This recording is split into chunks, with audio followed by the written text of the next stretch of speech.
Amin'ny kafaliana indray ry havana malala no hiarahabananao amin'izao fotoana manokana izao izay handraisantsika fampahirizana avy amin'ny tenin'ny soratra masina.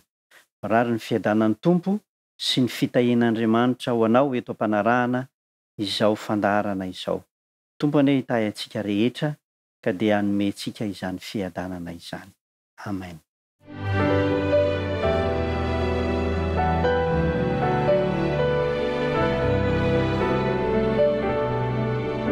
Miaraka hivavaka ary isika. Andriamanitra rainay izay any an-danitra, mbola misaotra anao indray izahay tratran'ity andro anio ity. Ankehitriny dia hianatra ny teninao izahay, mangataka ny famelan-keloka ary mangataka koa ny fanahinao masina hitari-dalana anay mandrakariva mba ahazoanay hery ahafahanay manompo anao hatrany. Dia ho anao irery ihany ny voninahitra amin'ny anaran'i Jesosy Kristy. Amen.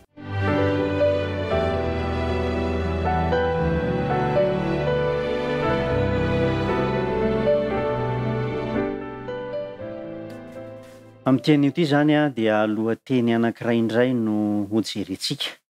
Teny hoe mivavaha ka aza mitsahatra. Efa fahenontsika matetika izany teny izany.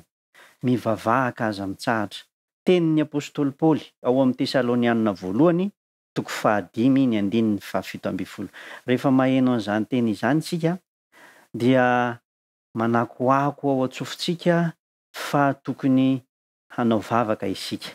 Ity teny tenenin'ny apôstôly Paoly ity dia teny izay nambaran'i Jesosy Kristy raha tetỳ ambonin'ny tany izy. Le hoe mivavaha ka aza mitsahatra na hoe mivavaha mandrakariva. Ny hoe mivavaka ry havana dia resaka hifanaovana amin'Andriamanitra toy ny amin'ny sakaiza tiana indrindra. Resaka hifanaovana amin'Andriamanitra izany vavaka izany. Ary Jesosy Kristy dia nampirisika antsika fa tsy mety raha tsy mivavaka mandrakariva isika ka tsy reraka. Ao amin'ny Lioka 5:20. Lioka 5:20 ka ny 1:. Lioka 5:20 ka ny 1:. Dia izao no vaky ny teny amin'ny anaran'i Jesosy Kristy. Ary Jesosy nilaza fanoharana taminy fa tsy mety raha tsy mivavaka mandrakariva izy ka tsy reraka. Tsy mety raha tsy mivavaka mandrakariva izy ka tsy reraka. Isika zany dia mila mivavaka mandrakariva. Ny hoe mivavaka mandrakariva na hoe mivavaka tsy mitsahatra dia tsy midika akory hoe vao manomboka mifo eo am-pandriana ianao dia mandohalika mivavaka mandra-paharivan'ny andro. Tsy izay akory ny tian'i Kristy na tian'ny apôstôly Paoly ambara amin'ilay hoe mivavaha mandrakariva na ilay hoe mivavaha ka aza mitsahatra, fa kosa dia firesahana amin'Andriamanitra amin'ny trangan-javatra rehetra eo amin'ny fiainanao. Na fifaliana, na fahoriana, na misy ady sarotra izay atrehanao dia azonao atao ny miresaka amin'Andriamanitra. Azonao atao ny mila famonjena amin'Andriamanitra. Azonao atao ny mila milaza ny fifalianao amin'Andriamanitra. Andriamanitra mihitsy dia faly ary faly izy mandray ny vavaka izay ataontsika. Tena faniriany ary mahafinaritra azy ny mihaino ny vavaka izay ataontsika. Ao amin'ny Jeremia 3:3. Jeremia 3:3 ka ny 1:7. Jeremia 3:3 ka ny 1:7 dia izao ny vaky ny teny amin'ny anaran'i Jesosy. Antsoy aho dia hovaliako ianao, ka ampisehoako zavatra lehibe sy sarom-pantarina izay tsy fantatrao. Andriamanitra mihitsy no miantso hoe antsoy aho dia hovaliako ianao.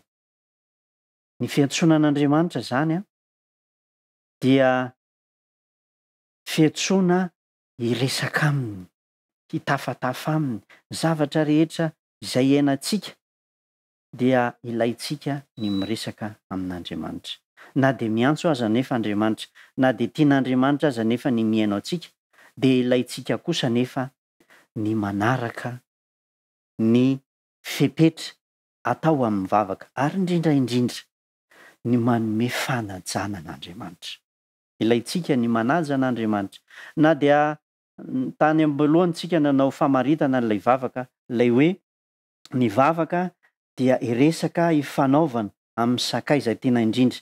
Ilay tiana hambara amin'iny zany dia le hoe rehefa manana sakaiza tokoa mantsy ny olona anankiray dia satriny foana hilaza na fifaliana io, na adi-tsaina io, na inona zavatra mitranga, na tebiteby, na tahotra, na fifaliana, dia na zavatra ho sedraina dia mahafaly azy ny mizara an'izany amin'ny sakaizany. Dia tahaka izany ilay hoe ny vavaka dia iresahana amin'Andriamanitra ny zavatra iainanao tahaka ny amin'ny sakaiza tiana indrindra. Na dia izany aza nefa amin'ny maha-Andriamanitra an'Andriamanitra dia ilayntsika ny manaja azy. Marina fa tahaka ny hoe miresaka amin'ny sakaiza akaiky indrindra isika, kanefa kosa dia tokony hapetrakintsika ny fanajana an'Andriamanitra amin'ny maha-Andriamanitra azy. Ahoana hozy izy ianao? Satria rehefa miresaka isika na mangataka zavatra amin'ny manam-pahefana na dia eto tany aza, dia misy arifenitra izay tsy maintsy atao amin'izany. Tsy maintsy misy arifenitra. Andeha ataontsika hoe manoratra taratasy fangatahana amina manam-pahefana ianao. Dia mazava ho azy fa misy fenitra ràna izany, na ny afohiny, na ny endriny, na ny andefasana azy, na ny teny izay ampiasaina ao anatiny, dia apetraka ireny rehetra ireny mba ho fanajana an'ilay manam-pahefana. Dia tahaka izany koa ary mihoatra lavitra noho izany rehefa miresaka Andriamanitra, miresaka amin'Andriamanitra, dia ilayntsika ny maneho fanajana an'Andriamanitra satria Andriamanitra dia masina ary ilayntsika ny miresaka aminy. Andeha isika hijery izany ohatra nataon'i Jesosy Kristy izay mampianatra antsika izany fanajana sy fomba firesahana amin'Andriamanitra izany. Matthieu 4:7. Matthieu 4:7 no andeha hijery antsika. Ao amin'ny filazantsara araka ny Matthieu 4:7 no hijery antsika. Vakitsika izany teny izany amin'ny anaran'i Jesosy Kristy. Koa amin'izany, mivavaha toy izao ianareo, raha inay izay any an-danitra, ho amasinina ny anaranao. Ny tian'i Kristy aseho zany dia ny adresy izay andefasana ny fangatahantsika na ny resaka izay anaovantsika dia amin'ilay ray izay tiantsika. Ary io ray io dia mihevitra antsika ho zanaka. Io Andriamanitra io dia mihevitra antsika ho toy ny zanany ary ho toy ny sombiny ainy. Izay ny mahatonga hoe rehefa miresaka, rehefa mivavaka amin'Andriamanitra isika, dia ilayntsika ny manonona an'izay ray izay mba hisiany fifandraisana akaiky sy hety, hisiany fifampitokisana eo amintsika sy Andriamanitra ary ahatsapahantsika sahady fiadanana izany. Mampanantena Jesosy Kristy fa izay rehetra angatahintsika dia omena antsika ary izay miantso ny anaran'Andriamanitra dia ho henoin'Andriamanitra araka nefa voalazantsika teo izany. Andeha jerentsika ao amin'ny Matthieu 7 ka ny 7. Matthieu 7 ka ny 7. Vakitsika amin'ny anaran'i Jesosy izany teny izany. Matthieu 7:7. Mangataha dia omena ianareo, mitadiava dia ahita ianareo, dondomy dia hofoana ianareo. Naiza, na rahoviana dia vonona iainontsika na raintsika izay any an-danitra. Matetika isika dia midodododo, mila famonjena ary malaky mitaraina amin'ny olombelona. Fa eto kosa dia miantso antsika Andriamanitra mba hanantona azy. hanatona azy ary hiantso azy fa ho henony sy ho valiany isika. Ao amin'ny Lioka 7:20 hoy Jesosy, izay zavatra tsy hain'ny olona dia hain'Andriamanitra. Tsy misy zavatra tsy hain'Andriamanitra. Hain'Andriamanitra ny zavatra rehetra. Ny andrasany sy angatahany aminao dia ianao ny hanantona azy ary hangataka, ilaza aminy, ny andondona aminy, ny hitady azy ary ny hangataka aminy. Hoy izy hoe mangataha dia omena, mitadiava dia hita, dondomy dia voany. Raha izany teny izany no jerena dia hitantsika fa na amin'ny fotoana manahoana dia vonona hiaino antsika Andriamanitra. Raha ny fitentsika amin'izao zany dia hoe mahazo rezao foana Andriamanitra. Ary n'aiza mitadiava dia hita. Zany hoe tsy misy zany fotoana ka hoe tsy azo antso Andriamanitra na hoe tsy trantratso Andriamanitra, fa azo antso foana izy amin'ny fotoana rehetra. Dondomy, n'inona angatahanao dia ho azonao satria ny zavatra rehetra dia hain'Andriamanitra. Ary mampanantena izy fa na inona atao dia azony menanao zany. Ao amin'ny Matio 7:17 dia miantso antsika ny soratra masina mba hiara-mivavaka isika. Ilaitsika ny mivavaka, miresaka, tsy tapaka amin'Andriamanitra izay ilay hoe mivavahaka aza mitsahatra, fa ilaitsika koa nefa ny mifampitondra mivavaka. Ao amin'ny Jaona 5:17 ary tena mampanantena mihitsy Kristy fa raha tsy azonao manokana ny vavaka anankiray ka iarahanao amin'olon-kafa dia mampanantena izy fa ho azo izany.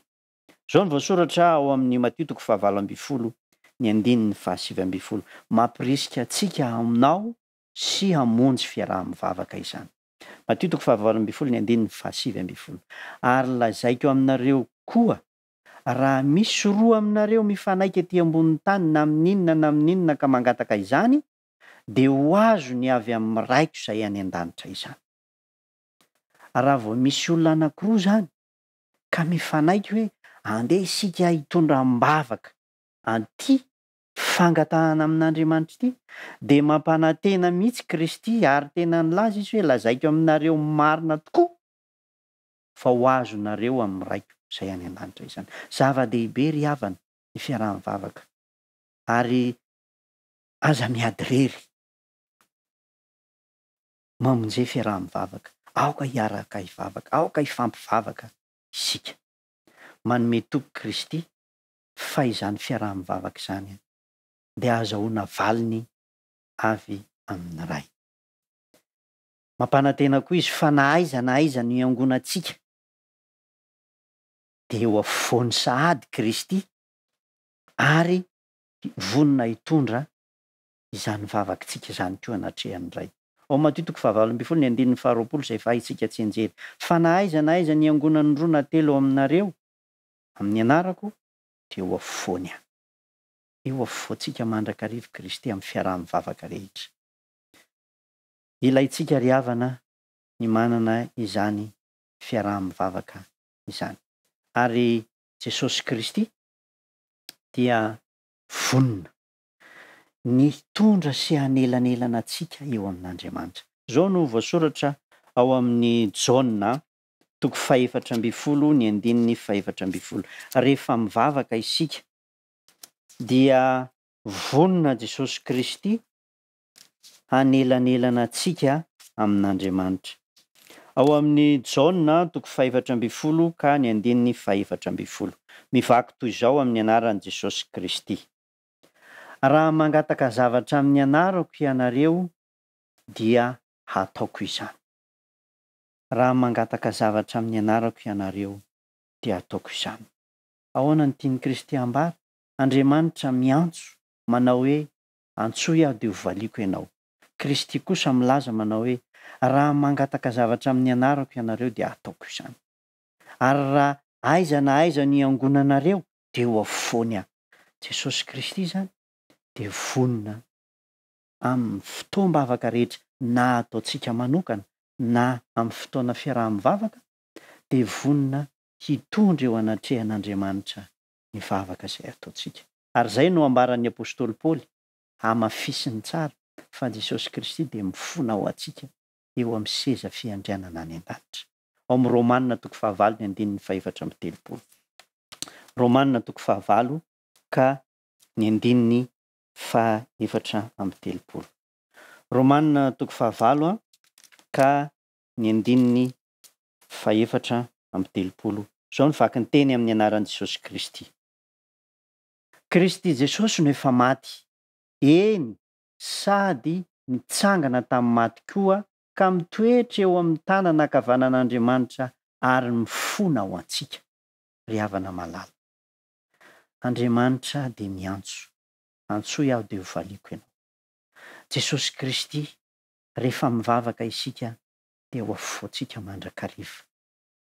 Jesosy Kristy rehefa mivavaka isika dia ho an-tanana ankavanany iray mifona ho antsika mba hahafahana mamaly antsika araka izany, satria amin'ny mahampanota antsika dia tsy mendrika eo anatrehan'Andriamanitra isika.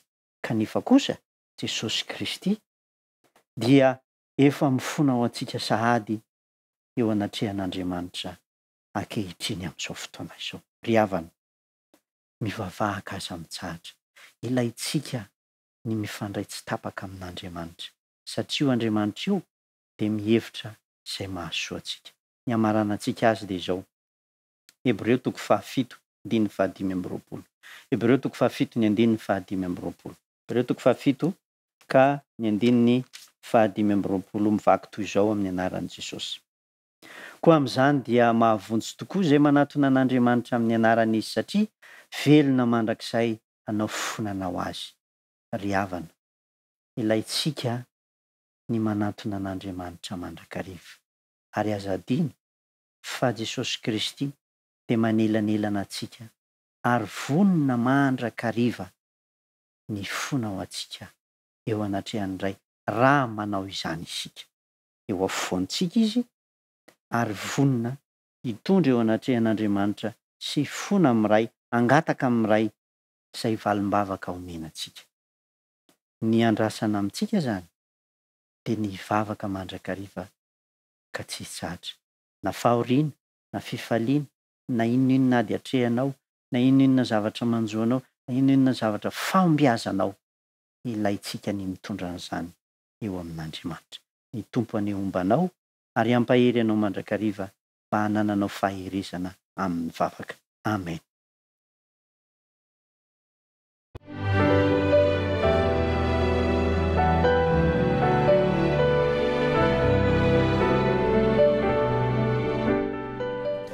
Hiaraka hivavaka isika. Andriamanitra rainay izay any an-danitra, misaotra anao zahay satria nomenao tombontsoa ahafahanay miresaka aminao. Dia tsy inona izany fa nivavaka. Ampio zahay mba hazoto mivavaka ary hazoto milaza aminao ny zavatra iainanay rehetra na ny zavatra sedrainay eto amin'ity fiainana ity. Ary valio zahay mba ahazoanay mandresy ratsy rehetra, ahazoanay maharitra hatramin'ny farany, ahazoanay mandresy ny fakapanahy, ary indrindra miara-dia aminao ka isan'izay handray ny fiainana mandrakizay. Hitahiny mpiaino sy mpanaraka ity fandarana ity amin'ny anaran'i Jesosy Kristy. Amen.